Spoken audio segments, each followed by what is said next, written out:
Sampal sa gitna ng marangyang pagtitipon. Sa taunang gala dinner ng kumpanya, hinayaan ng asawa ko na sampalin ako ng 2 beses ng kanyang sekretarya. Mataman niya akong tinitigan, nagbabala na kung mangangahas akong gumanti, makikipagdiborsyo siya. Ngumiti lang ako at humarap sa presidente at CEO ng kasosyong kumpanya. Nay, ang kontratang nagkakahalaga ng PHP 1.5 bilyon, gusto niyo pa bang pirmahan to? Biglang tumahimik ang buong bulwagan. Nalaglag ang panga ng lahat. Noong gabing iyon, idinaos ang taunang selebrasyon ng kumpanya sa isang ballroom ng isang sikat na hotel sa Bonifacio Global City, BGC. Ang liwanag mula sa mga naglalakihang kristal na chandelier ay sumasalamin sa mga nagkikislapang baso ng alak at ang malambing na tugtog ng saxophone ay humahalo sa magalang na kwentuhan. Lumilikha ng isang tila perpektong gabi hanggang sa umalingaw-ngaw ang 2 malakas na sampal sa gitna ng bulwagan. Pak, pak. Ang tuyo at matalas na tunog na iyon ay tila humati sa hangin. Napako ako sa kinatatayuan ko. Napalingon ang ulo ko sa gilid. Kumalampag ang tenga ko at dahan-dahang kumalat ang lasa ng dugo mula sa sugat sa gilid ng labi ko. Sumabog ang hapdi sa kaliwang pisngi ko. Tila may nagbuhos ng apoy sa balat ko. Sa paligid, agad sumabog ang bulungan. Lahat ng mata ay nakatitig sa akin. Ang iba ay tumitingin sa akin ng may awa. Ang iba ay may lihim na katuwaan. At ang natitira ay may kuryosidad lang ng mga nanonood ng isang interesanteng teleserye. Ang sumampal sa akin ay si Corazon, ang bagong sekretarya ng asawa ko na wala pang 3 buwan sa trabaho. Nakatayo siya roon, medyo nanginginig pa ang kamay. Pero ang mga mata niya ay nagpapakita ng malinaw na kasiyahan na may kahalong kaunting kaba. Tila nakagawa siya ng mali, pero nararamdaman niyang may sumusuporta sa kanya kaya hindi siya natatakot. Sumulyap siya sa lalaki sa tabi ko, ang asawa ko, si Rodolfo. Nakatayo siya ng napakalapit, kaya amoy na amoy ko ang pamilyar na pabango na ako mismo ang pumili para sa kanya noong naghihirap pa kami. Pero hindi siya nakatingin sa namumulang marka sa mukha ko o sa sekretarya nakakasuntok lang sa akin. Ang mga mata niya ay nakatunghay sa akin, malamig at puno ng babala. Ang mabigat niyang boses ay narinig ng malinaw ng mga nasa malapit sa amin. Hindi sinasadya ni Corazon. Sumabit lang ang terno mo sa barong niya. Natawa ako sa loob ko. Sumabit sa barong. Nakasuot ako ng isang simpleng itim na terno, formal at disente. Samantalang si Corazon ay nakasuot ng isang agaw-pansing Filipiniana gown na may mahabang buntot na nakasayad sa sahig. Malinaw na siya ang sadyang lumingon para tapakan ang damit ko bago ako sampalin. Pero ang pinakamasakit ay hindi ang sampal, kundi ang inasal ng lalaki sa tabi ko. Naiintindihan ko, sabi ko ng mahina. Pero hindi huminto si Rodolfo. Inilapit niya ang katawan niya sa akin, hininaan ang boses, para ako lang ang makarinig, pero ang bawat salita niya ay parang bilyon-bilyong yelo. Huwag kang gumagawa ng eksena dito. May mga importanteng bisita ngayong gabi. Kung mangangahas kang gumanti, makikipaghiwalay ako sayo. Hiwalay. Madalas na niyang sinasabi ang salitang iyan. Sa mga pag-aaway namin sa malamig naming bahay sa Forbes Park, sa mga text message matapos siyang umalis sa kalagitnaan ng gabi, bawat beses ay pinipili kong manahimik, magtiis. Sinasabi ko sa sarili ko na lahat ng kasal ay may sariling bagyo. 7 taon. 7 taon ko na siyang kasama. Mula noong mga araw na nagsisiksikan kami sa isang maliit, maumid, at madilim na apartment sa Quiapo, kumakain ng instant noodles, para lang mabuhay, hanggang sa nagkaroon siya ng sariling kumpanya at reputasyon, pera. Nandoon ako sa tabi niya noong uminom siya ng sobra hanggang sa magdugo ang sikmura niya. Palihim kong ginamit ang mga koneksyon ng pamilya ko para tulungan siyang makuha ang mga unang kontrata niya. Pero ngayong gabi, sa party na nagdiriwang ng tagumpay niya, ang nakuha ko ay 2 sampal at banta ng hiwalayan. Nakatayo lang ako. Ang pananahimik ko ay nagpapaniwala sa kanya na sumuko na ako. Itinaas pa lalo ni Corazon ang baba niya. Nagdagdag pa siya ng mahinang boses. Pasensya na, Rodolfo. Nagulat lang ako, parang itinulak pa nga ako ni luwalhati kanina. Sa paligid namin, lalong lumakas ang bulungan. Nakarinig ako ng pigil na tawa. Alam ng lahat na nagpapalit si Rodolfo ng sekretarya gaya ng pagpapalit ng barong. At ako ay isa lang asawang display. Isang anino. Katatawanan sa aming bilog ng mga kakilala. Itinaas ni Rodolfo ang kanyang baso ng alak, sinusubukang iligtas ang sitwasyon. Maliit na hindi pagkakaunawaan lang. Ituloy natin ang saya. Ngumiti siya tila tapos na ang lahat. Subalit sa sandaling iyon ay itinaas ko ang aking kamay at dahan-dahang hinawakan ang aking pisngi. Masakit. Napakasakit. pero hindi kasing sakit ng puso ko. Dahan-dahan, pinaling ko ang ulo ko nang hindi tinitingnan si Corazon, nang hindi tinitingnan si Rodolfo. Ang paningin ko ay tumawid sa kumpol ng mga tao at huminto sa entrada ng ballroom. Isang grupo ng mga tao ang kapapasok lang, pinamumunuan ng isang may edad ng lalaki na may ubaning buhok at nakasuot ng simpleng barong. Gayunpaman, ang presensya niya ay tila nagpatahimik sa buong silid. Pagkapasok niya, nilibot niya ang paningin sa buong bulwagan at lumapag sa mukha ko. Huminto ang tingin niya roon. Sa isang sandali, tila nagmagic ang paligid. Ang mga tao sa paligid ay nagsimulang makilala kung sino siya ang presidente ng pinakamalaking investment group sa bansa. Ang lalaki na inabot ng ilang buwan si Rodolfo para makumbinsi na dumalo ngayong gabi. Nakita rin siya ni Rodolfo. Agad nagbago ang ekspresyon niya. Ang ngiti niya ay naging puno ng paggalang at medyo yumuko ang katawan niya, handang lumapit at bumati. Pero naunahan ko siya. Gumalaw ako ng kaunti sa gilid para tuluyan niyang makita. At pagkatapos, sa gitna ng katahimikan ng bulwagan, ngumiti ako, isang ngiti na may kaunting sakit pero may kasamang ginhawa, gaya ng isang bata na sa wakas ay nahanap ang kanyang tagapagtanggol. Itay, sabi ko, isang salita lang pero ang epekto ay parang kulog sa maaliwalas na langit. Sumabog ang bulwagan sa gulat. Nabato si Rodolfo. Nanlaki ang mga mata ni Corazon. Naging kasing puti ng multo ang mukha niya. Tinitigan ko ng diretso ang aking ama. Huminahon ang boses ko. Dumating ka sa tamang oras, Itay. Medyo pinaling ko ang ulo ko. Itinuturo ang kontrata sa ibabaw ng lamesa. Ang kontrata na pinaghirapan ni Rodolfo ng ilang buwan. Ang kontratang investment na nagkakahalaga ng PHP, 1.5 bilyon. Huminto ako sandali. Nilibot ko ang paningin sa maputlang mukha ni Rodolfo bago nagpatuloy ng may kalambutan. May balak ka pa bang pirmahan yan, Itay? Isang tunog ng bakal ang kumalampag. Ang baso ng alak sa kamay ni Rodolfo ay nalaglag sa sahig. Nabasag sa libu-libong piraso sa ibabaw ng marmol, gaya ng lahat ng binuo niya, naging maingay ang bulwagan. Nagsimulang magbulungan ang mga tao. Ang tingin nila kay Rodolfo ay hindi na paghanga, kundi awa at takot. At tumayo ako ng tuwid sa unang pagkakataon. Sa loob ng 7 taon, hindi iniyuko ang ulo ko. Tanda ko ang sandaling iyon. Noong ang buong bulwagan ay tila nagpipigil ng hininga, walang nangangahas na huminga ng malalim. Ang aking ama, si Don Teodoro, ay hindi agad nagsalita. Nakatayo lang siya roon na may seryosong tingin na nakapako sa mukha ko. Ang tingin na iyon ay hindi marahas o agaw pansing, pero napakabigat kaya ang mga tao sa paligid niya ay natural na napaatras. Tinitigan niya ang pisngi ko kung saan makikita pa rin ang namumulang marka ng sampal.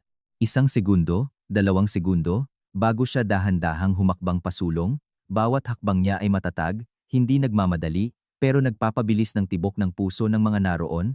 Kusahang tumabi ang kumpol ng mga tao, lumilikha ng daan para sa kanya.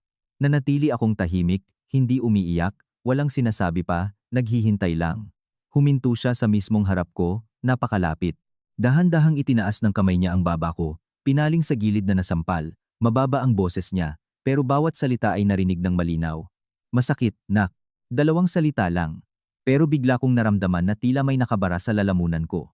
7 taon na walang nagtatanong yan sa akin. Hindi dahil hindi nagmamalasakit ang ama ko, kundi dahil ako mismo ang pumiling lumayo sa kanya. Wala, Itay. Sinubukan kong ngumiti. Maliit na bagay lang. Hindi siya agad sumagot. Ang paningin niya ay lumipat mula sa mukha ko, papunta sa kung saan nakatayo sina Rodolfo at Corazon. Nang walang sinasabing salita, tila napako ang dalawa sa kinatatayuan nila. Pilit na ngumiti ng pilit si Rodolfo, humakbang pasulong at medyo yumuko. Magandang gabi po, Don Teodoro. Isang malaking karangalan para sa aming kumpanya ang presensya niyo ngayong araw. Nanginginig ang boses niya, wala na ang kayabangan gaya ng dati. Tinitigan siya ni Don Teodoro, tinitigan lang siya ng hindi sumasagot. Ang katahimikang iyon ay mas nakakatakot kaysa sa anumang pangaral. Lumuwa ang lalamunan ni Rodolfo at nagmamadaling nagdagdag. Ang kanina po ay maliit na hindi pagkakaunawaan lang sa pagitan namin ng asawa ko. Hayaan niyong ako na ang bahala. Hindi pagkakaunawaan. Inulit ng aking ama ang salitang iyon. Patag pa rin ang boses niya, pero ang kapatagang iyon ang nagpapataas ng balahibo. Medyo pinaling niya ang ulo ko. Ang paningin niya ay lumipat kay Corazon. Ikaw ang sumuntok sa kanya. Napatalon si Corazon. Tila nanginginig ang mga binti niya. Hindi ko po sinasadya. Kasi po si luwalhati. Manahimik ka. Isang salita, hindi masyadong malakas, pero nagpatahimik sa kanya agad. Hindi na siya tiningnan ng aking ama. Bumaling siya muli kay Rodolfo. Ang mga mata niya ay kasing talas ng balisong. Inatake ang asawa mo at nanahimik ka lang na nanonood. Nauutal si Rodolfo. Akala ko po kasi hindi pagkakaunawaan lang. At pinagbantaan mo siyang hihiwalayan. Nang marinig ito, isang bagong alon ng bulungan ang lumaganap sa bulwagan. Maputlang maputla ang mukha ni Rodolfo. Hindi niya akalain na maririnig ko iyon, lalo na't tatanungin siya ng aking ama ng diretsahan.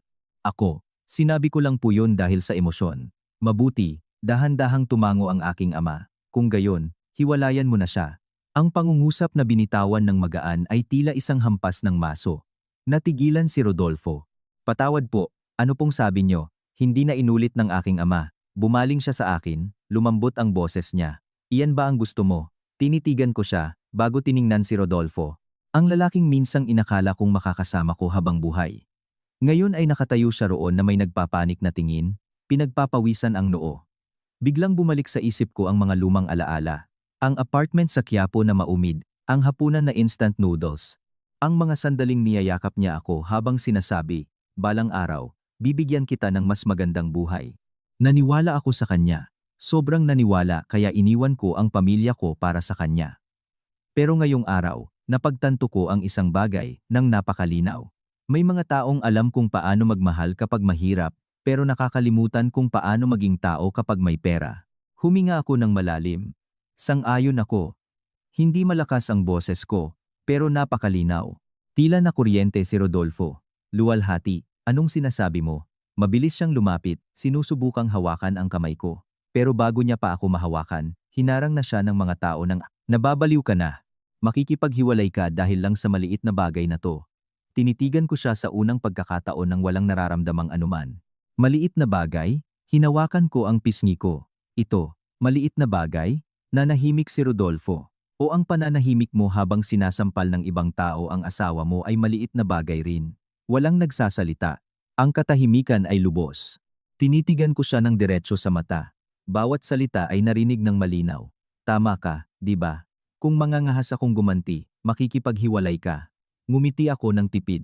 Ngayon, hindi ko na kailangang gumanti. Maghiwalay na tayo. Napaatras si Rodolfo ng isang hakbang. Ang mukha niya ay kasing puti ng papel. Hindi maaari.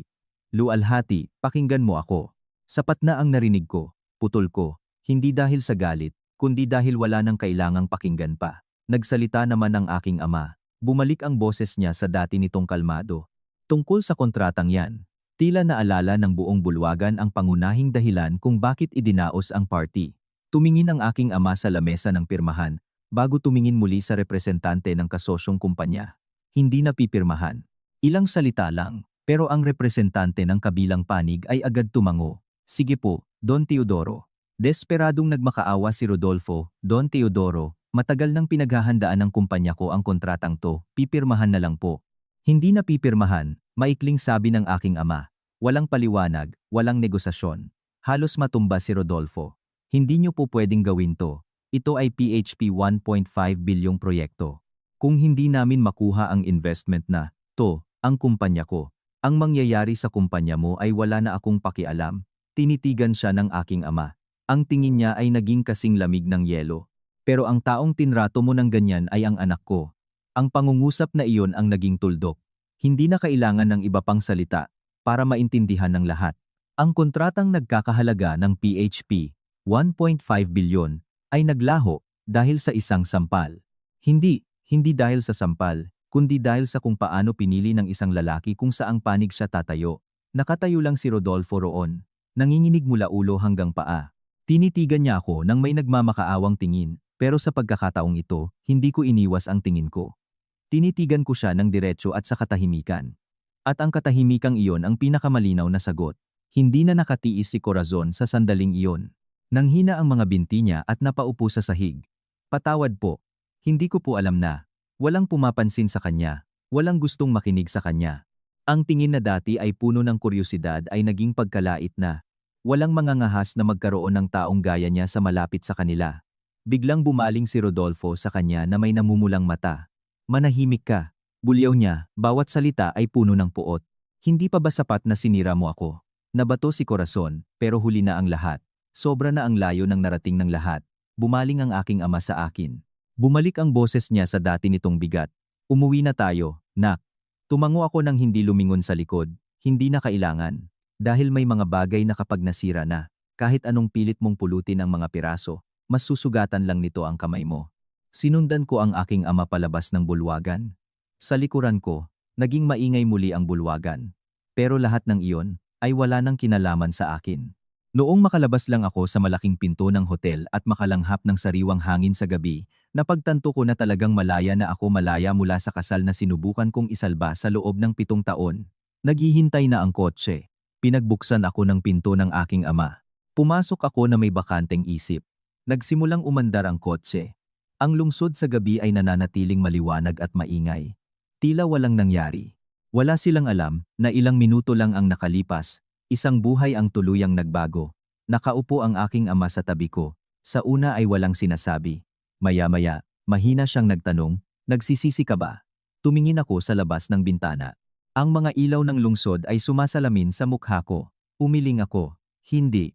Huminto ako sandali at nagdagdag. Naaawa lang ako. Naaawa sa 7 taon, sa isang tao, at sa sarili ko. Dahil sa sobrang pagtitiwala, hindi na nagsalita pa ang aking ama. Pero dahan-dahang tinapik ng kamay niya ang kamay ko, mainit at matatag gaya noong bata pa ako. Sa unang pagkakataon matapos ang mahabang panahon, hindi ko naramdamang nag-iisa ako. Subalit hindi ko alam na sa likuran namin, hindi pa sumusuko si Rodolfo, at ang binabalak niya sa susunod ay simula pa lang ng isang mas malaking bagyo. Lumayo ang kotse sa hotel, lumiit ang mga ilaw sa likuran sa rearview mirror hanggang sa tuluyan ng naglaho. Nakaupo lang ako ng tahimik na may kamay sa kandungan, nakatitig sa labas ng bintana. Ang Maynila ay patuloy na kumikislap, nang kasing sigla tila walang nangyari. Ako lang ang nakakaalam na isang kabanata sa buhay ko ang kakasaralang. Hindi masyadong nagsasalita ang aking ama. Ganoon talaga siya, matipid sa salita, pero bawat bigkas ay may bigat.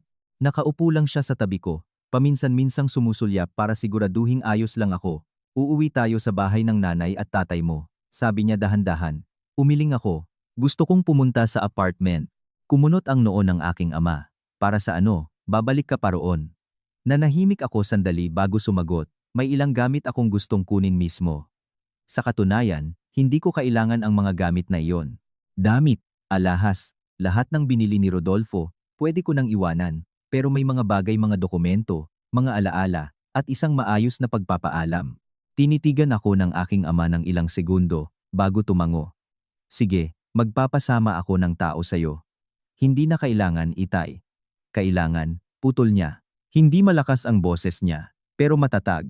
Hindi lahat ng tao alam kung kailan hihinto. Naiintindihan ko ang ibig niyang sabihin. Hindi si Rodolfo ang tipo ng tao na madaling sumuko.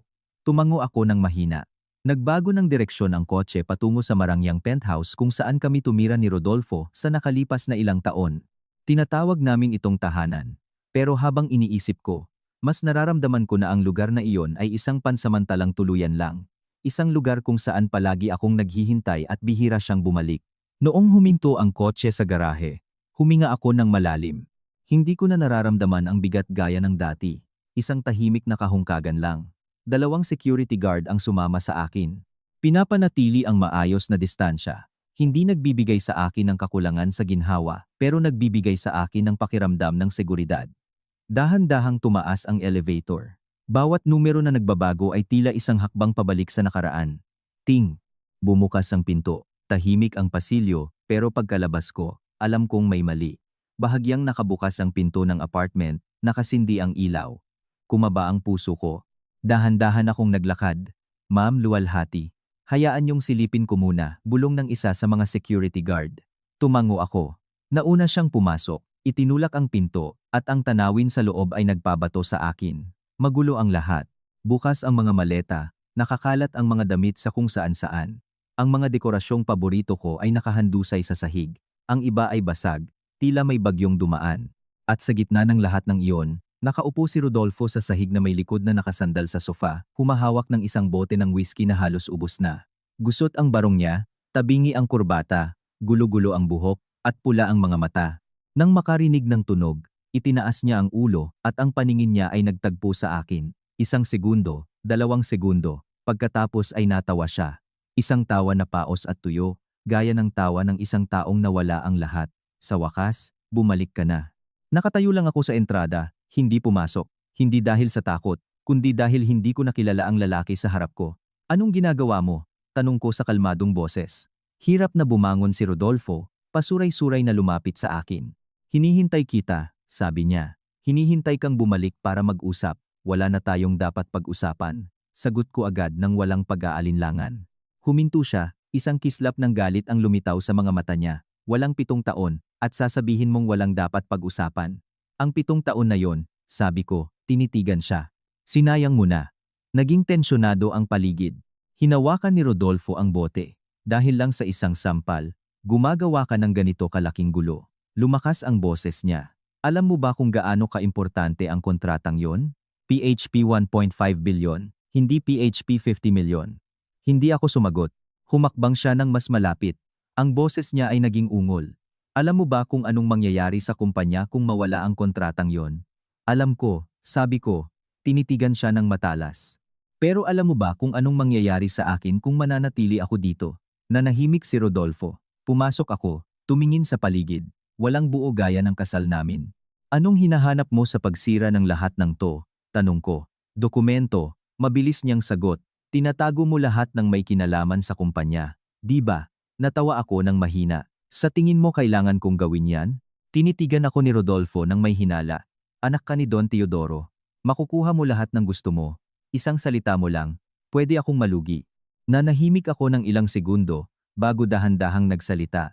Hindi ako ang nagpalugi sa'yo, kundi ang sarili mo. Ang pangungusap na iyon, ay tila isang saksak. Sumabog sa galit si Rodolfo at ibinalibag ang bote sa sahig. Huwag mo akong pangaralan. Sigaw niya.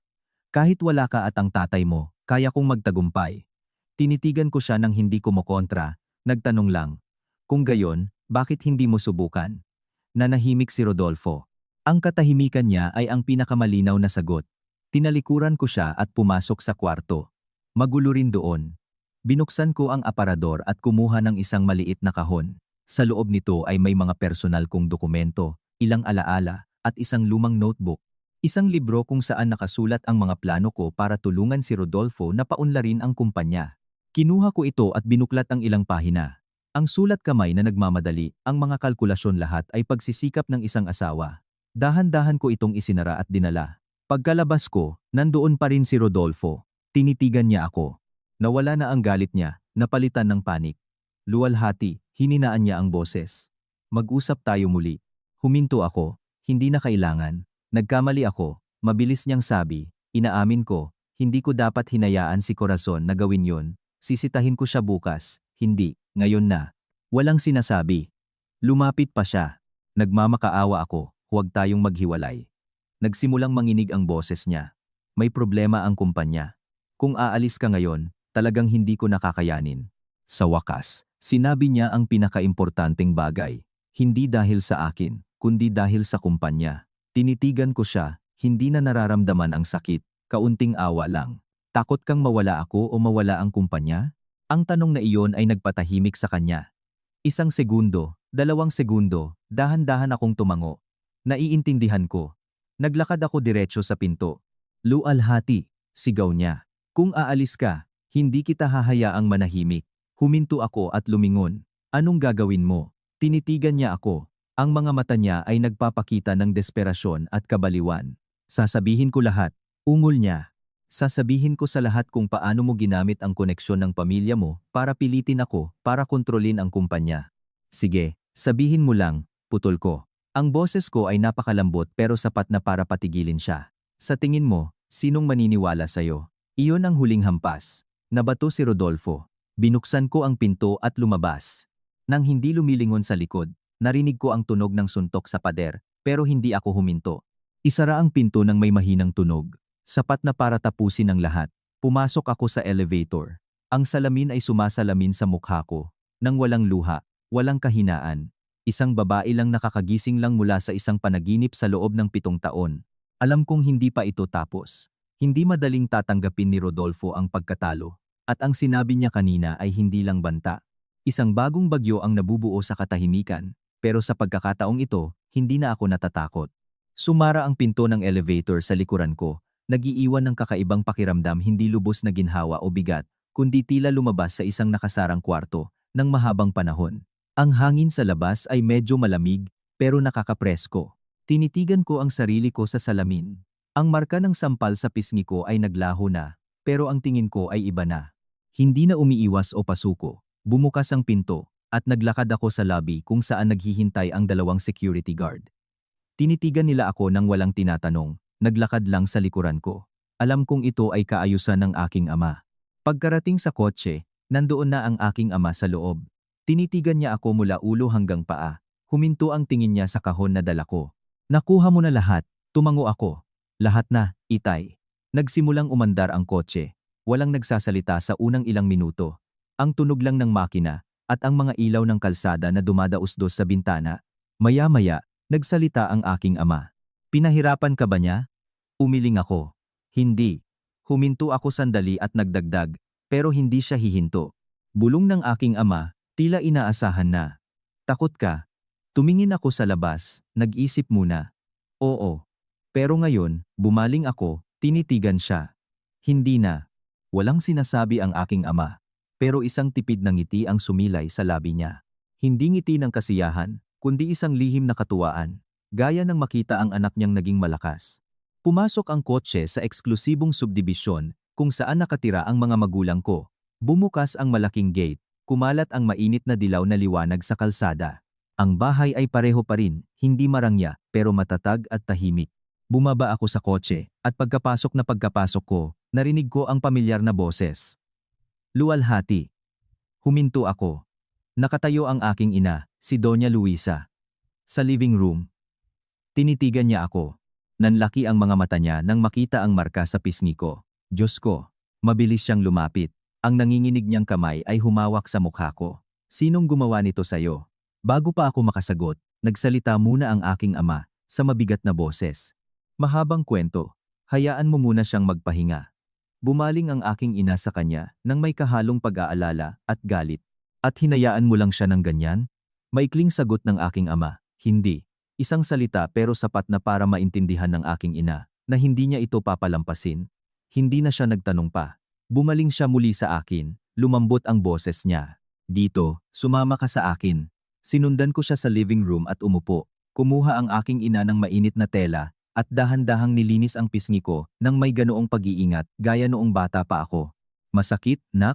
Ang pamilyar na tanong na iyon ay nagpalambot sa puso ko. Umiling ako. Ayos lang ako, Nay. Huminga ng malalim ang aking ina. Anak ko, mula bata ka pa, hindi ka marunong magreklamo. Ngumiti ako ng tipid. Hindi po sa hindi marunong, kundi nasanay na pong pasanin ng mag-isa. Nakaupo ang aking ama sa tapat, nagsisindi ng isang sigarilyo. Dahan-dahan ang boses niya. Nakipaghiwalay na siya. Nabato ang aking ina. Talaga? Tumango ako. Sang-ayon ako.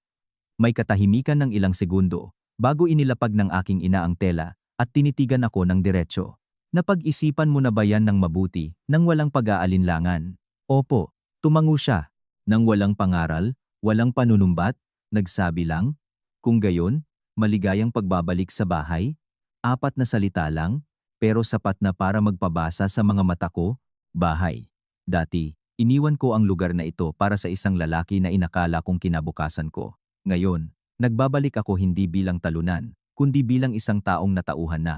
Noong gabing iyon, natulog ako sa lumang kwarto ko. Pareho pa rin ang lahat, ang kama, ang lamesa, ang mga lumang libro. Tiyak na palaging nililinis ito ng aking ina, tila palaging naghihintay sa pagbabalik ko. Nakahiga lang ako, nakatitig sa pamilyar na kisame sa katahimikan, pero hindi ako agad nakatulog. Ang mga salita ni Rodolfo ay umaalingaw-ngaw sa ulo ko. Hindi kita hahayaang manahimik. Alam kong hindi siya basta-basta susuko, lalo na sa bingit ng pagbagsak. Pero sa pagkakataong ito, hindi na ako nag-iisa. Kinabukasan, maaga akong nagising. Pagkababa ko, nandoon na ang aking ama sa study room na may tumpok ng makakapal na file sa harap niya. Itinaas niya ang ulo nang makita ako. Gising ka na. Tumango ako, nagtatrabaho ka, Itay. Oo, iniabot niya sa akin ang file. Tingnan mo, to. Umupo ako at binuksan ito. Sa loob ay may mga dokumento tungkol sa kumpanya ni Rodolfo, mga ulat sa pananalapi, mga kontrata, listahan ng mga kasosyo. Binuklat ko ang bawat pahina. At habang binabasa ko, lalong lumalamig ang pakiramdam ko. Nalulugi ang kumpanya niya. Tumango ang aking ama. Hindi lang ngayon, higit 1 taon na. Nabato ako. Pero patuloy siyang nagpapalawak. Nag-invest. Iyan ang problema, sabi ng aking ama. Gumagamit siya ng utang para takpan ang lugi. Habang pinalalaki ang negosyo, lalong lumalalim ang pagkakabaon niya. Napakuyom ako ng kamao. Kaya, ang kontrata kahapon. Kung pipirmahan yan, makakatulong lang yan para pahabain ang oras niya. Tinitigan ako ng aking ama, hindi yan makapagliligtas sa kanya. Nanahimik ako. Isang kakaibang pakiramdam ang lumitaw sa isip ko. Hindi katuwaan, kundi awa. Awa sa isang taong dapat sana ay nakagawa ng mas mabuti. Tinitigan ako ng aking ama, tila binabasa ang iniisip ko. May nararamdaman ka pa ba sa kanya? Umiling ako. Hindi. Huminto ako. Awa lang. Tumango ang aking ama. Ang maawa ay natural lang. Pero huwag mong ipagkamali sa kagustuhang bumalik. Ngumiti ako ng tipid. Hindi po ako babalik. Sa sandaling iyon, tumunog ang cellphone ko. Hindi kilalang numero. Tinitigan ko ito ng ilang segundo bago sinagot. Hello. Katahimikan. Pagkatapos ay ang boses na kilala ko. Lualhati. Ako to, si Rodolfo. Hindi ako nagulat. Ano yun? Hindi na marahas ang boses niya, kundi malinaw na pagod. Gusto kitang makatagpo. Hindi na kailangan. Luwalhati, pakinggan mo ako. Wala na tayong dapat pag-usapan. Akma ko nang ibababa ang telepono, pero mabilis niyang sinabi, sinampahan ako ng kaso. Huminto ako, kaso, oo, humina ang boses niya. Isa sa mga investor ang nag-pull out ng pondo at nagdemanda ng danyos. Kung hindi tumaayos, malulugi ang kumpanya. Tahimik ako. Nagpatuloy siya, luwalhati, kailangan ko ang tulong mo. Sa wakas, dumating ang hiling. Hindi tawad, hindi pagsisisi, kundi pakiusap. Tiningnan ko ang file sa harap ko at nagtanong, anong tulong ang kailangan mo? Kailangan mo lang kausapin si Don Teodoro, mabilis niyang sabi. Kung makikialam siya, maaayos ang lahat. Ngumiti ako. Isang napakatipid ng ngiti. Sa tingin mo, matapos ang lahat ng to, hihilingin ko pa yan sa kanya. Katahimikan sa kabilang linya. Nagpatuloy ako, Rodolfo, may mga bagay na kapag ginawa mo na, hindi na pwedeng bawiin. Alam kong nagkamali ako. Hindi ka lang isang beses nagkamali sa akin, dahan-dahan kong sabi. At ang presyo ay kailangan mong bayaran ng mag-isa. Ibinaba ko ang telepono, nang walang pag-aalinlangan. Inilapag ko ang cellphone sa ibabaw ng lamesa. Walang tinatanong ang aking ama, tinitigan lang ako. Huminga ako ng malalim. Ayos lang ako. Tumango ang aking ama. Mabuti. Subalit hindi ko alam na sa kabilang panig, nagsimula na si Rodolfo na tahakin ang daan, na hindi na niya makokontrol pa. At sa pagkakataong ito, hindi lang tungkol sa pagkawala ng pera, kundi tungkol sa pagkawala ng lahat. Ang umagang iyon ay lumipas sa isang kakaibang kalagayan, hindi tensyonado, pero hindi rin magaan. Nakaupo ako kasama ang aking ama sa study room. Ang file tungkol sa kumpanya ni Rodolfo ay nandoon pa rin sa harap namin. Mga numero, utang, mga seryosong tala. Habang binabasa ko, lalong lumilinaw sa akin na hindi nasira ang kasal ko dahil sa isang sampal.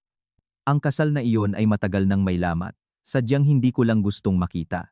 Dinalhan ako ng aking ina ng isang tasa ng mainit na tsaa. Inumin mo to, nak. Kinuha ko ito. Mapait sa simula, pero matamis sa huli gaya ng nararamdaman ko. Isinara ng aking ama ang file. Hindi mo kailangang gumawa ng anuman. Tinitigan ko siya.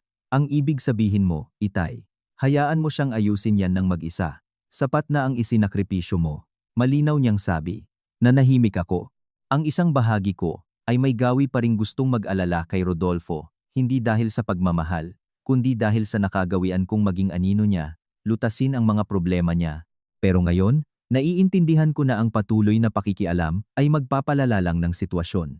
Naiintindihan ko, sabi ko ng mahina. Tumango ang aking ama at nagpalit ng paksa. Mamayang hapon, sasama ka sa akin. Saan po? Sa opisina. Medyo nagulat ako. Panahon na para bumalik ka. Tinitigan niya ako. Hindi na ako nagtanong pa. Tumango lang. Marahil ito ang susunod kong hakbang, hindi ang tumingin sa nakaraan, kundi ang humakbang pasulong. Hapon na, nagsuot ako ng isang simpleng pero eleganteng suit at itinali ang buhok ko. Pagkalabas ko, ngumiti ang aking ina. Bumalik na ang anak ko gaya noong dati. Ngumiti ako.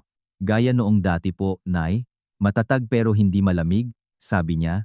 Alam kung kailan sasalakay at kung kailan aatras. Nanahimik ako at tumango, marahil dati nga ay ganoon ako. Sadyang nakalimutan ko lang sa nakalipas na 7 taon. Huminto ang kotse sa harap ng gusali ng grupong kumpanya ng aking ama sa Ayala Avenue.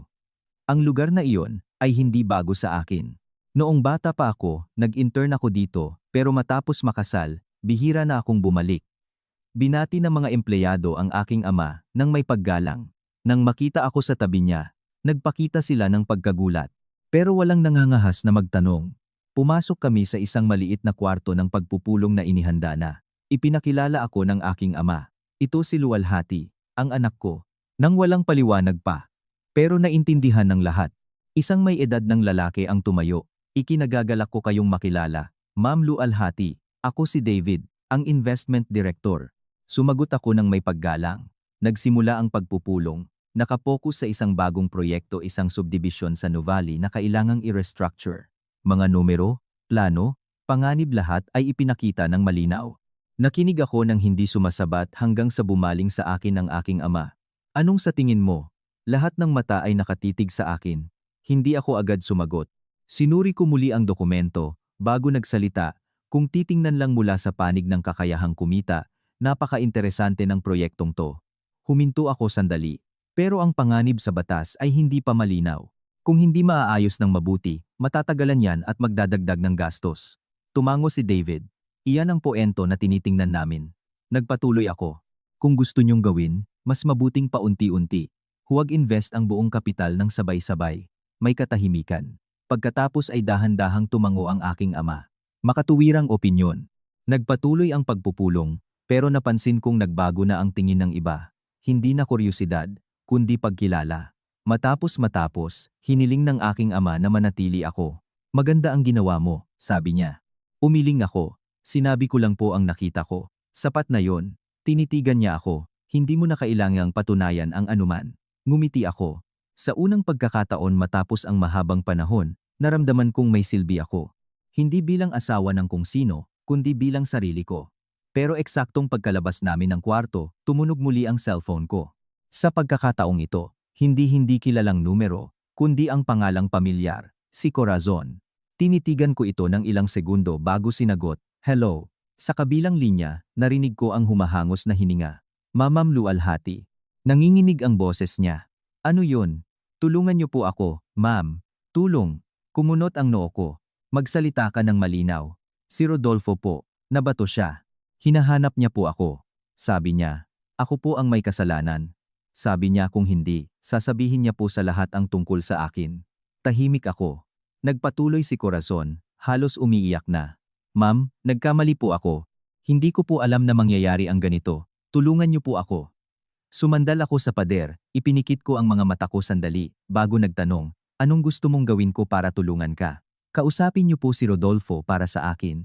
Kausapin niyo po si Don Teodoro. Sabihin niyo po sa kanya, huwag siyang hayaan. Hindi kita tutulungan, diretso kong sabi, katahimikan sa kabilang linya. Nagpatuloy ako.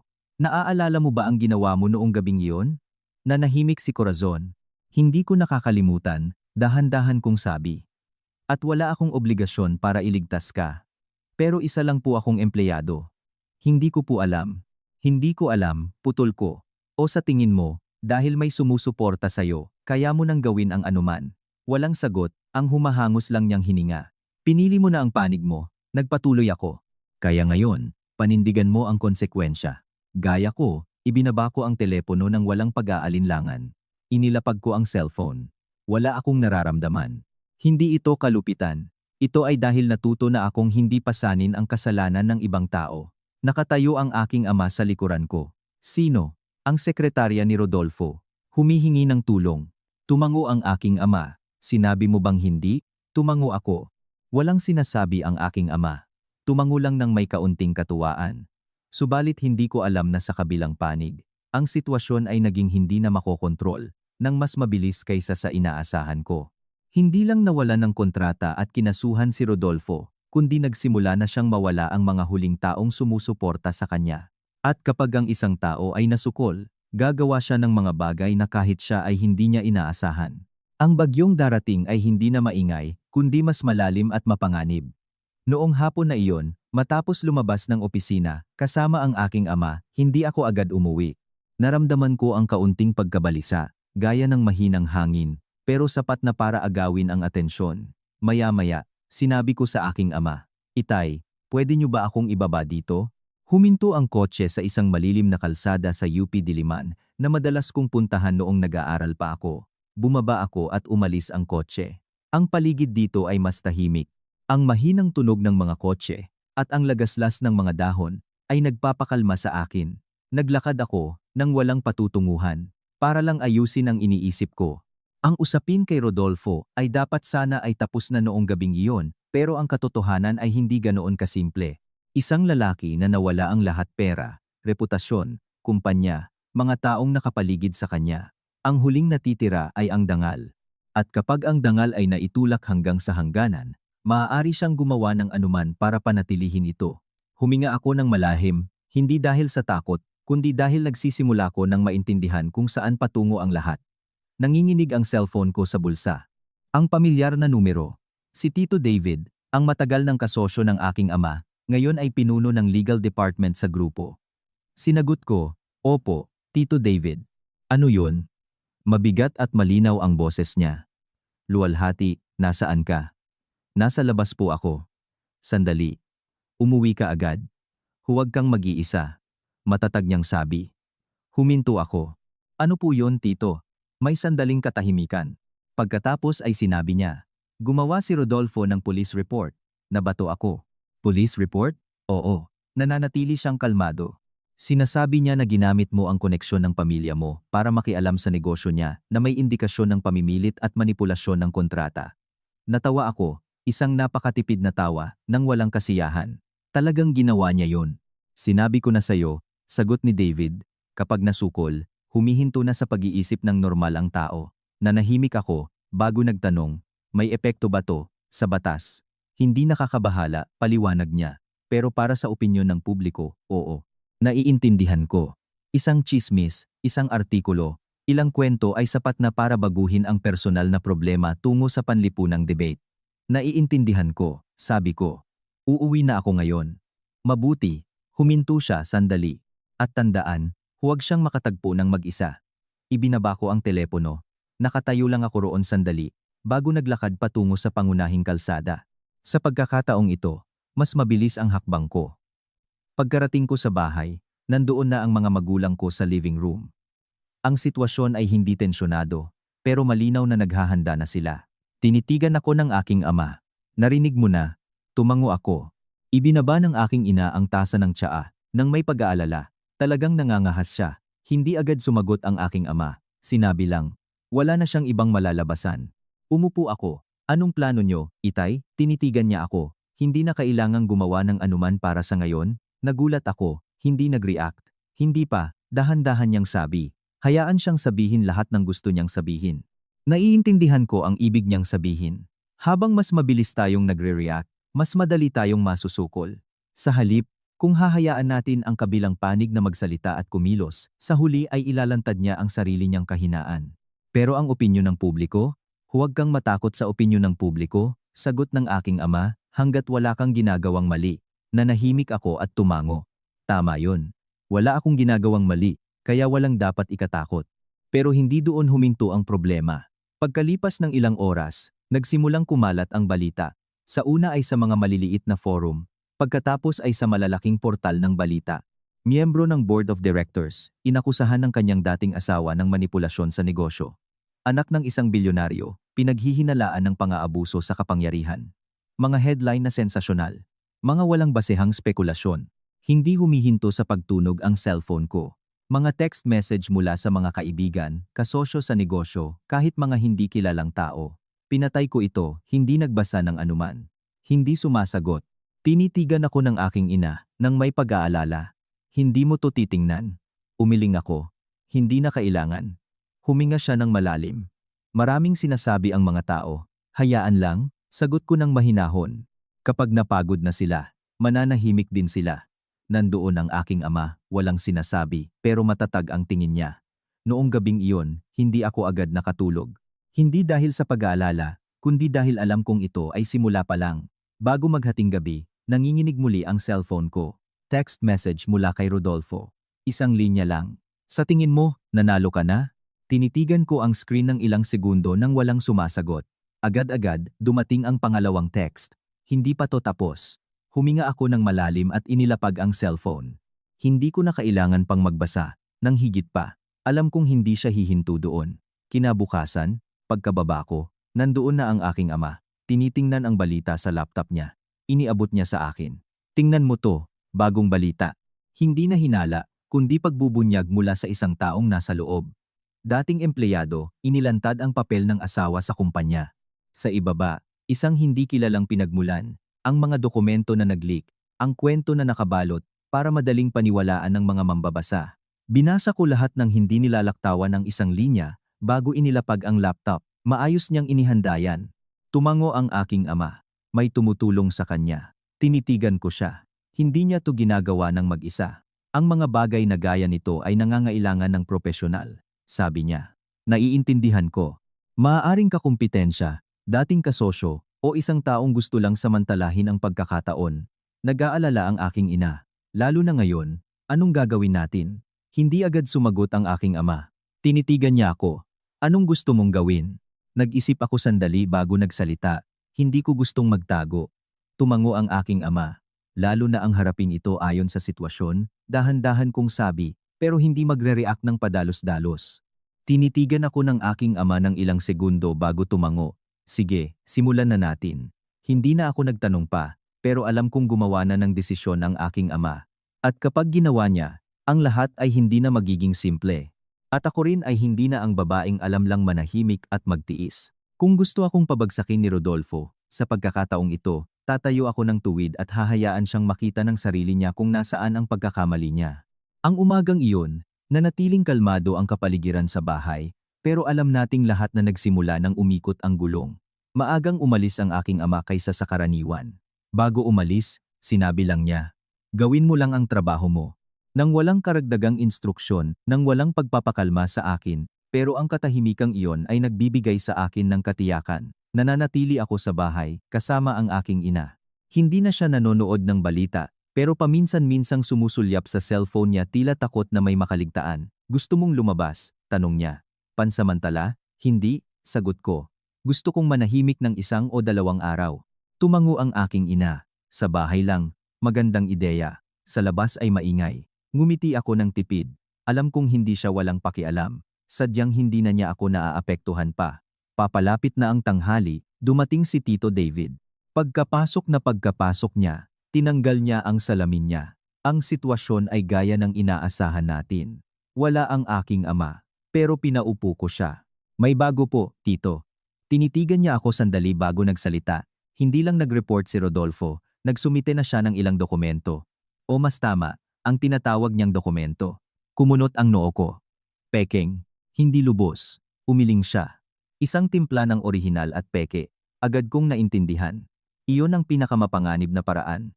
Kung lahat ay peke, madali itong mapapasinungalingan. Pero sa timpla, magsisimulang magduda ang mga tao. Ano yun?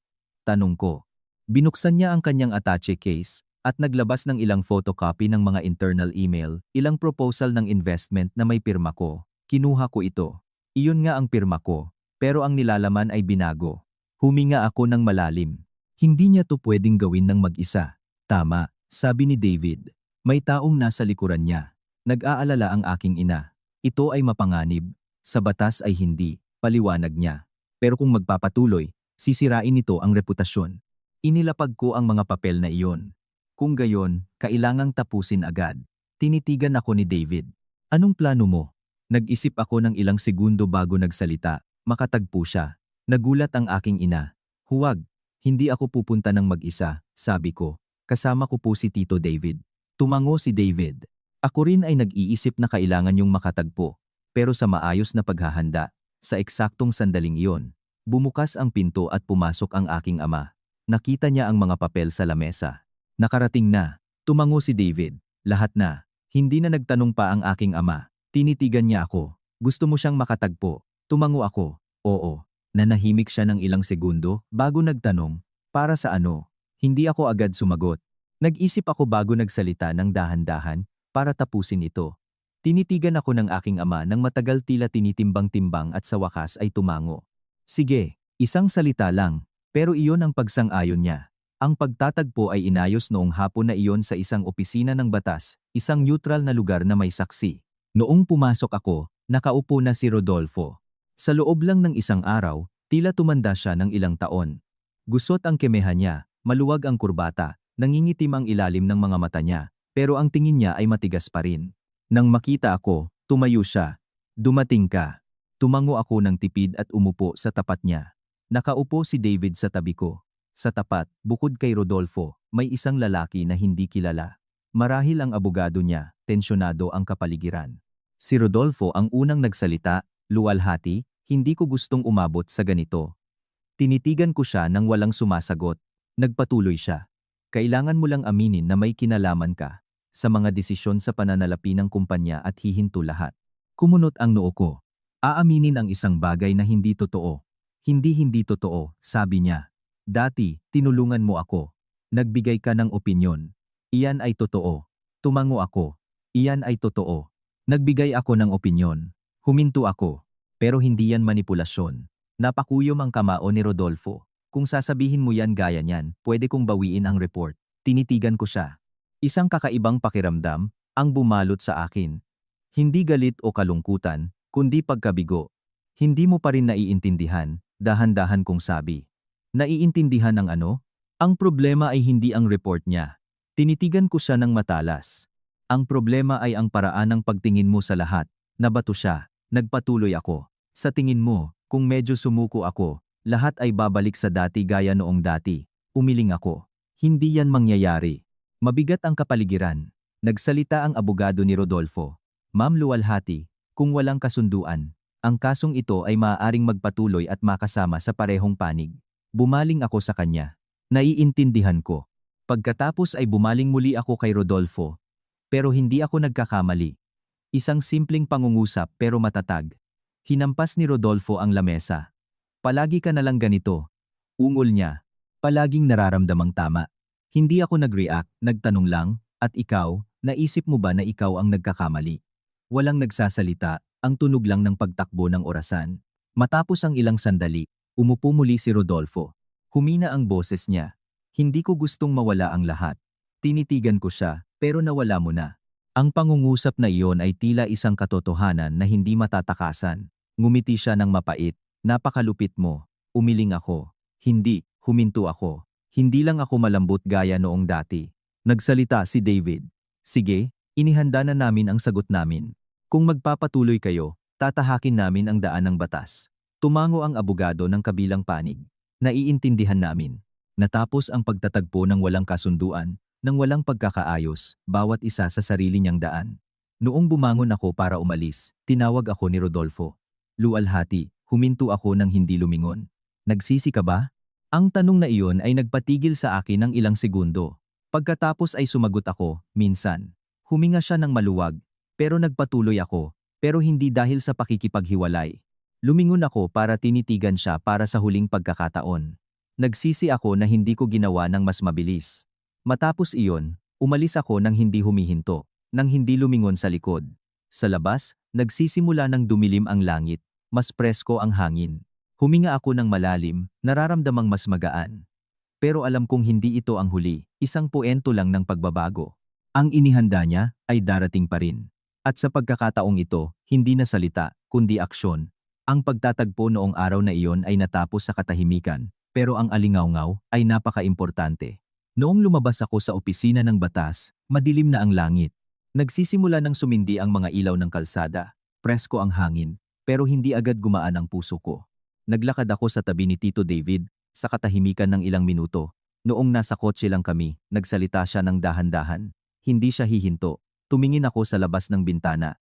Ang mga ilaw ay naging mahabang linya. Alam ko, pero ngayong araw, ginawa mo ang tama.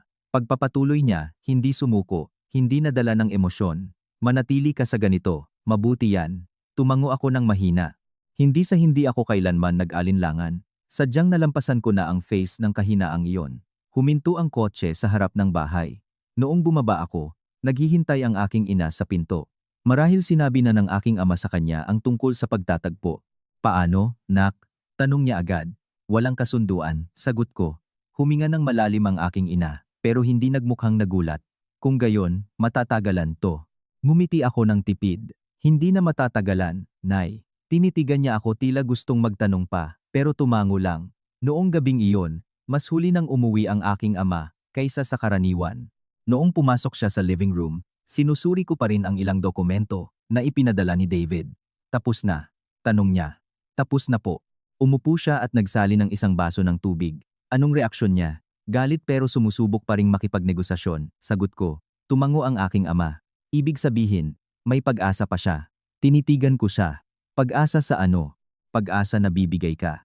Nanahimik ako. Tama ang aking ama. Kahit sa sitwasyong ganoon, iniisip pa rin ni Rodolfo na pwede akong sumuko. Pero nakalimutan niya na hindi na ako ang babae 7 taon na ang nakalipas. Itay, sabi ko, sa tingin niyo, anong gagawin niya sa susunod? Tinitigan ako ng aking ama. Subukan mong isipin. Nirepuni ko ang ginawa ni Rodolfo nag-leak ng balita. Pinaghalo ang katotohanan at kasinungalingan, lumikha ng presyon sa media. Pero kapag hindi yan nagtagumpay, kailangan niya ng isang bagay na mas malakas. Ebidensya, sabi ko, tumango ang aking ama. Tama, napakuyom ako ng kamao, pero wala siya. Kung wala, gagawa siya, dahan-dahan niyang sabi. Ang pangungusap na iyon ay nagpataas ng balahibo ko. Gagawa? Hindi nahanap, kundi nilikha. Isang malamig na pakiramdam ang gumapang sa likuran ko. Sa tingin niyo po ba, ganoon kalayo ang mararating niya? Hindi agad sumagot ang aking ama. Tinitigan lang ako. Seryoso ang tingin niya. Nabuhay ka kasama niya sa loob ng 7 taon. Naiintindihan ko. Ang sagot ay nasa sarili ko. Naalala ko ang mga sandaling gumagawa si Rodolfo ng mga desisyon sa investment na mapanganib. Ang mga sandaling handa siyang lumabag sa patakaran para maabot ang layunin niya.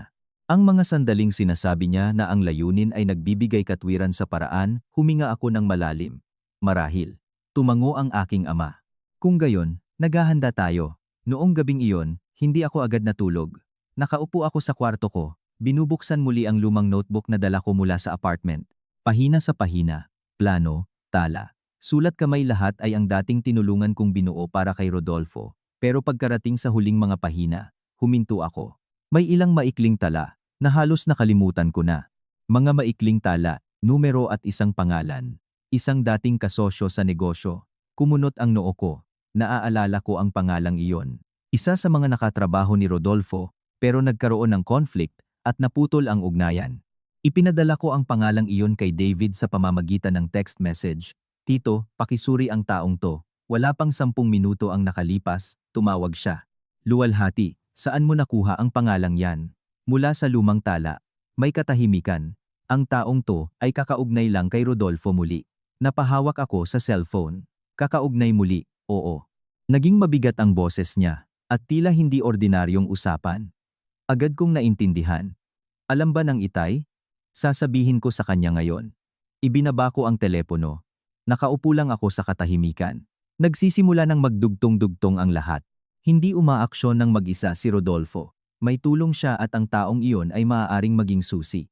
Kinabukasan, pagkababa ko, nakaupo na ang aking ama. Tinitigan niya ako. Alam mo na? Hindi tanong, kundi pahayag. Tumango ako at ipinakita ang aking tala. Binasa niya ito at inilapag. Ang taong iyon, alam na ng itay. Narinig na po ba niyo? Sabi nila, hindi siya taong mapagkakatiwalaan. Nanahimik ako. Kaya ngayon, naghihintay tayo. Sabi ng aking ama. Nagulat ako. Naghihintay po. Oo, tinitigan niya ako. Hayaan silang magbukas ng sarili nilang maskara. Naiintindihan ko. Kung magmamadali kami, maaari silang maging alerto. Pero kung hahayaan natin silang magpatuloy, hahakbang sila ng mas malayo, at ang ebidensya ay magiging mas malinaw. Ginugol ko ang araw na iyon sa bahay. Hindi nagbabasa ng balita, nakapokus sa dapat kong gawin. Pero noong hapon na iyon, may nangyari. Pumasok ang aking ina, nang may pag-aalala. Lualhati, may naghahanap sa'yo. Itinaas ko ang ulo. Sino po, Nay? Isang babae. Sabi niya, kakilala mo. Bumangon ako at pumunta sa pinto. Nang makita kong sino ang taong iyon, nabato ako si Corazon. Nakatayo siya sa harap ng pinto na may gulugulong buhok, pulang mata, pagod na mukha. Wala nang natirang tiwala sa sarili o aura ng katuwaan gaya noong party. Isang pagkakabalang. Nang makita ako, Mabilis siyang lumapit. Ma'am lualhati. Nakatayo lang ako ng tahimik. Anong ginagawa mo dito? Kalmado ang boses ko, pero pinapanatili ang distansya. Lumuwa ang lalamunan ni Corazon. Ma'am, wala na po akong ibang mapupuntahan. Hindi ako sumagot. Nagpatuloy siya ng nanginginig na boses. Si Rodolfo po, pinipilit niya po akong pumirma sa ilang sulat. Kumunot ang noo ko. Sulat na ano? Mga dokumento na may kinalaman sa inyo, sabi niya. Pinapasabi niya po na kumpirmahin ko na kayo po ang nagbibigay ng utos, na kayo po ang nasa likuran ng lahat. Tinitigan ko siya ng matalas. At nakapirma ka na. Umiling si Corazon. Hindi po, hindi pa po ako nakakapirma. Tahimik ako. Itinaas niya ang ulo, namumula ang mga mata niya. Pero sabi niya po, kung hindi ako pipirma, sisisihin niya po ako para sa lahat. Mabigat ang kapaligiran. Naiintindihan ko, gumawa na ng susunod na hakbang si Rodolfo. Hindi lang salita, kundi pagpeke ng ebidensya. Bakit ka pumunta para hanapin ako? Tanong ko. Napakuyom ang kamao ni Corazon. Dahil kayo lang po ang makakatulong sa akin, tinitigan ko siya ng matagal bago nagsalita. Sinabi ko na sayo, hindi kita tutulungan. Nabato si Corazon, pero, nagpatuloy ako. Pero kung gusto mong iligtas ang sarili mo, huminto ako sandali. Kailangan mong sabihin ang katotohanan. Tinitigan niya ako, matatag ang tingin niya. Anong ibig mong sabihin? Alam mo ang ibig kong sabihin, sagot ko. Katahimikan. Isang mahabang katahimikan. Pagkatapos ay napakatipid na tumango si Corazon, pero sapat na malinaw, bumaling ako sa aking ina. Nay, papasukin niyo po siya. Ang kwentong ito ay nagsisimula ng kumuha ng bagong direksyon. At sa pagkakataong ito, hindi na pagtatanggol, kundi paghahanda para sumalakay muli. Pumasok si Corazon sa bahay ko sa kalagayan na kung hindi ko nakita ng sarili ko, mahirap paniwalaan. Hindi na siya ang sekretarya na may tiwala sa sarili at mautak gaya noong party. Gulo-gulo ang buhok niya, hulas na ang make-up, ang mga mata niya ay patuloy na gumagalaw nang hindi mapakali tila takot na sinusundan. Inakay siya ng aking ina sa living room at binigyan ng isang baso ng tubig. Umupo ka, nak. Malambot ang boses ng aking ina, pero pinapanatili ang malinaw na distansya. Umupo si Corazon, humahawak sa baso ng hindi umiinom. Umupo ako sa tapat niya. Hindi pa bumababa ang aking ama, pero alam kong nasa itaas siya. Binira ko ang katahimikan. Magsalita ka. Lumuwa ang lalamunan ni Corazon. Kayo, kailangan niyo pong maniwala sa akin. Hindi ko po gustong masangkot sa bagay na to. Hindi ko kailangang malaman kung gusto mo o hindi. Putol ko ng kalmado. Kailangan ko lang malaman ang katotohanan. Yumuko siya at pagkalipas ng ilang sandali, sinabi niya. Matapos kayong umalis, naging magulo ang kumpanya. Nag-pull out ng pondo ang mga investor. Nag-resign ang mga empleyado. Sobrang stress si Rodolfo. Hindi ako nag-react. Inaasahan ko na yan. Corazon nagpatuloy. Mga 2 araw ang nakalipas. Isang lalaki ang pumunta para makatagpo siya. Hindi ko po alam ang pangalan niya. Pero narinig ko si Rodolfo na tinatawag siyang Damian. Kumunot ang noo ko. Iyon ang pangalang nasa lumang notebook ko. Sabi ng lalaki, kaya niyang tulungan si Rodolfo na baligtarin ang sitwasyon. Paano? TSK. Tinitigan ako ni Corazon nang may takot sa mga mata niya. Sa pamamagitan ng paglikha ng presyon laban sa inyo, tahimik ako. Nagpatuloy siya, ang boses niya ay halos bulong na. Binigyan nila si Rodolfo ng ilang dokumento, sabi niya pwedeng gamitin para patunayan na nakikialam kayo sa usapin ng kumpanya. Ang mga dokumentong yon ay peke. Hindi lubos, umiling siya. May mga orihinal na email pero na-edit na. May mga proposal na binago. Tumango ako ng mahina. Eksaktong gaya ng sinabi ni Tito David. Timpla ng katotohanan at kasinungalingan. At tungkol sa pagpilit sa iyo na pumirma. Gusto niya po akong kumpirmahin na lahat ay utos niyo. Tinitigan ko siya ng matalas. At hindi ka pumirma. Tumango ng mabilis si Corazon sa pagkakataong ito. Hindi po ako nangahas. Alam ko po kung pipirma ako. Wala nang balikan. Wala akong sinasabi. Pinagmamasdan ko lang ang paraan ng pagsasalita niya. Ang mga mata niya. Ang panginginig niya. Hindi siya mukhang nagpapanggap, pero nagtanong pa rin ako. Kung gayon, bakit ka pumunta ngayon? Ang tanong na iyon ay nagpatigil sa kanya. Pagkalipas ng ilang sandali, sinabi niya, dahil hindi humihinto si Rodolfo. Anong ibig mong sabihin? Sabi niya kung hindi ako pipirma, gagawa siya ng iba pang ebidensya. Basag ang boses niya at sasasampalin niya ako kasama niya para hindi ako makatakas. Lumamig ang hangin. Naiintindihan ko kapag ang isang tao ay nalampasan na ang hangganan, hindi siya hihinto. Ano pa ang alam mo? Nag-alinlangan si Corazon bago naglabas ng isang maliit na USB mula sa bag niya. Ito po, kinopya ko ng lihim mula sa computer ni Rodolfo. Hindi ko agad kinuha. Anong nilalaman? Ang mga orihinal na file, sabi niya, pati na ang bersyon na na-edit at ang rekaman ng boses. Nabato ako. Tumango si Corazon. Nakipag-usap siya sa lalaking yon. Hindi ko narinig lahat, pero binanggit nila ang tungkol sa paggiring ng opinyon ng publiko at paglikha ng kapanipaniwalang ebidensya. Tinitigan ko ang USB na yon. Ang maliit na bagay, na pwedeng bumago ng lahat. Sa eksaktong sandaling iyon, bumaba ang aking ama. Tinitigan niya si Corazon, bago tiningnan ako, tapos na. Tumango ako, dala niya to. Ibinigay ko ang USB na yon sa aking ama. Kinuha niya ng walang sinasabi at ibinigay kay Tito David na kapapasok lang. Suriin to agad. Tumango si David at pumunta sa study room niya. Muli, katahimikan. Naghihintay si Corazon ng hatol.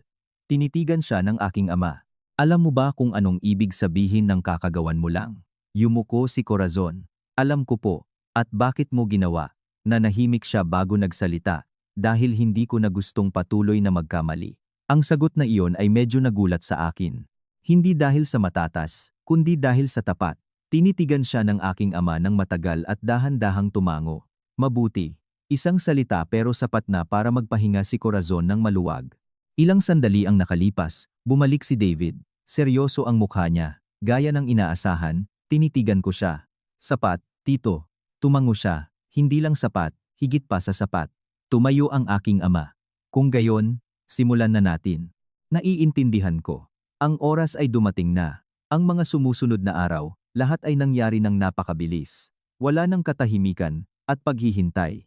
Sa loob ng 24 na oras, lumitaw ang bagong impormasyon, hindi rumors, kundi ebidensya. Ang mga orihinal na file, rekaman ng boses, mga piraso ng edisyon, lahat ay inilathala ng kontrolado. Hindi eskandaloso pero malinaw. Nagsimulang bumaliktad ang opinyon ng publiko. Ang mga nakaraang artikulo ay kinuwestiyon. Ang mga dating nambabatikos ay nanahimik at ang pangalang Rodolfo ay nagsimulang maiugnay hindi sa biktima, kundi sa manipulator.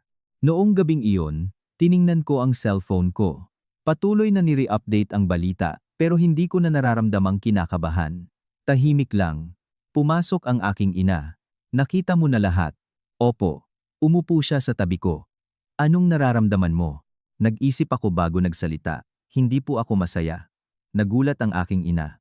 Hindi, tumango ako. Dahil hindi dapat sana umabot sa ganito. Nanahimik siya bago nagsalita ng malambot, pero kung hindi umabot sa ganito, ang magdurusa ay ikaw. Hindi ko pinasinungalingan dahil tama yon. Sa sandaling iyon, nanginginig ang cellphone ko. Text message mula kay Rodolfo, tinitigan ko ang screen nang hindi binubuksan.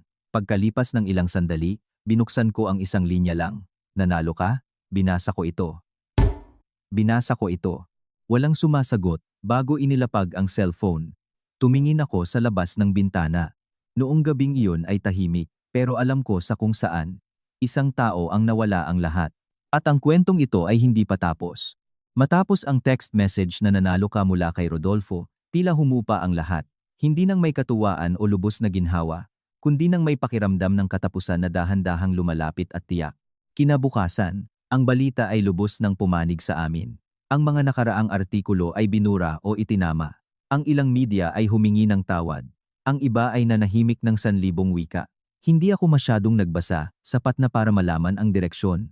Nandoon ang aking ama sa living room na may dyaryo. Kalahati pa lang ang tapos, sabi niya. Umupo ako sa tapat niya. Kalahati, oo. Itinupi niya ang dyaryo. Ang opinyon ng publiko ay nasa ibabaw lang. Ang natitira ay usapin ng batas. Naiintindihan ko ang ginawa ni Rodolfo hindi lang nagsinungaling, kundi gumawa ng pekeng ebidensya. Anong mangyayari sa kanya? Tsk. Depende sa pakikipagtulungan niya, sagot ng aking ama. Nanahimik ako bago nagtanong, may pagkakataon pa ba siya? Hindi agad sumagot ang aking ama. Ang pagkakataon ay palaging nandoon, dahan-dahan niyang sabi. Pero hindi lahat ng tao alam kung paano samantalahin yan. Hindi na ako nagtanong pa. Papalapit na ang tanghali, dumating si Tito David. Hindi na seryoso ang mukha niya. Pero seryoso pa rin. Lahat ay nagpapatuloy ayon sa plano. Sabi niya, nagsisimula ng bawiin ng kabilang panig ang report nila. Nagulat ako. Bawiin yon. Oo, tumango siya. Matapos ang mga ebidensyang yon, Wala na silang basehan. Tumango ako. Inaasahan na yan. Pero para kay Rodolfo, hindi ganoon kasimple. Pagpapatuloy niya, tinitigan ko siya. Ano po yun sa kanya? Makikialam na po ang mga awtoridad, sabi niya. Hindi lang dahil sa peking report, kundi dahil sa pagpeke ng dokumento. Naging malungkot ang kapaligiran. Ang aking ina na pumasok mula sa kusina ay huminto. Seryoso yun? Tumango si David. Kung mapatunayan na may intensyon ay napakaseryoso. Nanahimik ako.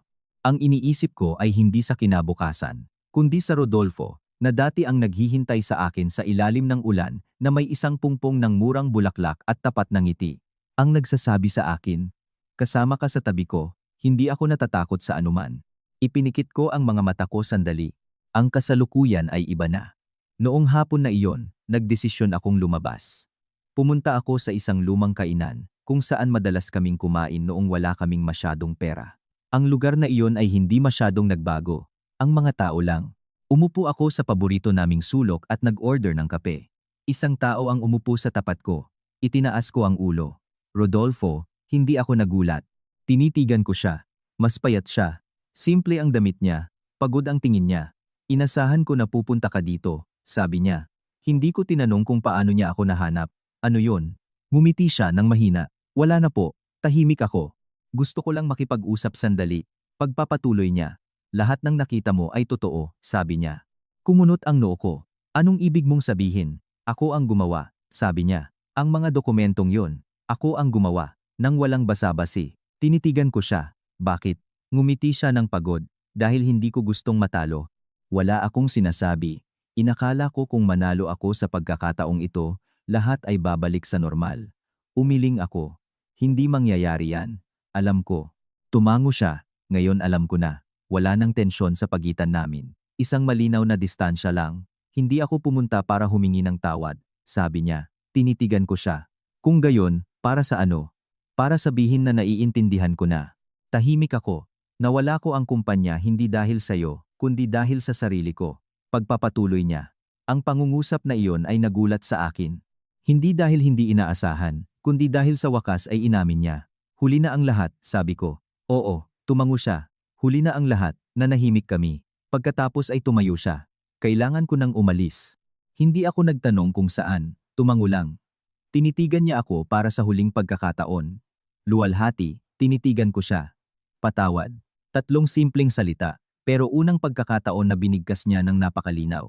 Hindi ako agad sumagot. Narinig ko, sabi ko sa wakas. Tumango siya at umalis. Nananatili ako doon. Ang kape sa lamesa ko ay malamig na.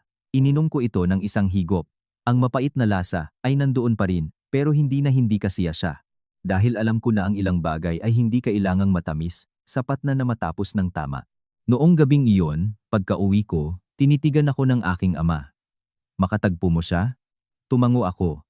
At, nag-isip ako bago nagsalita ng dahan-dahan, naiintindihan na niya. Hindi na nagtanong pa ang aking ama. Sapat na yun. Subalit alam ko na ang kwentong ito ay may huling kabanata pa rin. Kabanata na hindi na tungkol sa pagtatalo, kundi tungkol sa konsekwensya. At ang konsekwensya na iyon ay hindi na pwedeng baguhin. Matapos ang pagtatagpo sa kainan na iyon, hindi na ako nakatanggap ng balita mula kay Rodolfo. Ang katahimikang iyon ay hindi nagpapaba sa akin. Sa halip, ito ay isang malinaw na palatandaan na ang lahat ay matatapos. Bumalik sa normal ang buhay ko. Gumugol ako ng mas maraming oras sa opisina, nagtatrabaho sa bagong proyekto na ibinigay ng aking ama. Nakakapagod, pero totoo. Nabubuhay ako para sa sarili ko, hindi para sa ibang tao. Isang gabi, pagka-uwi ko ng huli, naghihintay ang aking ina na may mainit na sopas. Kumain ka, sabi niya. Umupo ako. Ang init na iyon ay nagpapakalma sa akin. Napagtanto ko na may mga bagay na hindi kailangang magbago. Kailangan lang nating bumalik sa kanila. Nagtanong ang aking ina. Alam ko ba ang balita tungkol sa kanya? Sabi ko, hindi. Narinig ng ina na malapit na ang hatol, sabi niya. Tumango ako nang hindi nagtatanong pa. Ilang araw ang nakalipas, tinawag ako ni Tito David sa kwarto niya. May desisyon na, sabi niya. At si Rodolfo ay pinroseso sa pagpeke ng dokumento at pagpapalaganap ng maling impormasyon. Dahil sa pakikipagtulungan niya, mas magiging magaan ang parusa niya. Tumango ako. Gaano katagal? Hindi matatagalan. Sagot niya. Ang kumpanya niya ay nasa proseso ng pagkalugi. para bayaran ang utang. Naramdaman ko na tapos na ang lahat. Nang walang katuwaan, nang walang kalungkutan, isang pagtatapos lang. Noong hapon na iyon, nagdesisyon akong hindi bumalik sa opisina. Umuwi ako ng mas maaga. Lahat ay tahimik. Umakyat ako sa kwarto ko. Ang parehong kwarto na iniwan ko na may napakaraming pag-asa. Ngayon ay nagbabalik ako hindi bilang talunan, kundi bilang isang taong mas mature. Noong gabing iyon, nagtanong ang aking ama, "Gusto mo ba siyang makatagpo para sa huling pagkakataon?" Huminto ako para makatagpo si Rodolfo. Nag-isip ako ng matagal bago umiling. Hindi na kailangan. Tumango ang aking ama. Minsan, mas mabuti na hindi na makatagpo pa ang ilang mga tao, sabi niya. At minsan, ang hindi na makatagpo pa ay ang pinakamahusay na paraan para humakbang pasulong. Naiintindihan ko. Noong gabing iyon, binuksan ko ang lumang notebook ko para sa huling pagkakataon. Sa huling pahina, nagsulat ako ng isang linya. Tapos na. Pagkatapos ay itinago ko ito sa drawer. Hindi ko tinapon dahil bahagi yan ng sarili ko. Pero hindi ko na rin bubuksan muli dahil tapos na. Umihip ang hangin ng malambot sa labas. Isang kabanata ang kakasara lang, at isang bagong kabanata ang nagsimula na. Lumipas ang oras ng dahan-dahan. Huminto na ako sa pagsubaybay sa balita tungkol kay Rodolfo. Naging abala ako sa trabaho. Maayos na tumatakbo ang proyekto ko.